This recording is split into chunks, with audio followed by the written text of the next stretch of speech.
વડવામાં પથ્થરમારામાં રાહદારી યુવાનને ઈજા પહોંચાડી મોત નિપજાવનાર આરોપીને પોલીસે ઝડપી લીધો।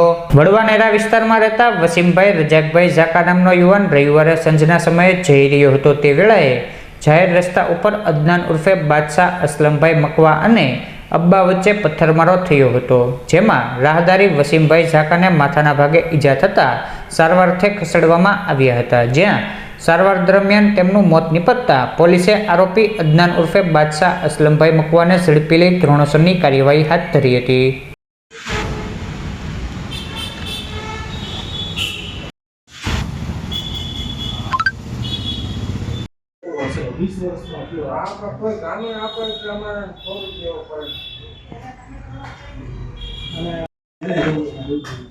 અવારનવાર મને આવો ધમકાવ્યો અને કોઈ ભાજપનું ઓલું કરે છે।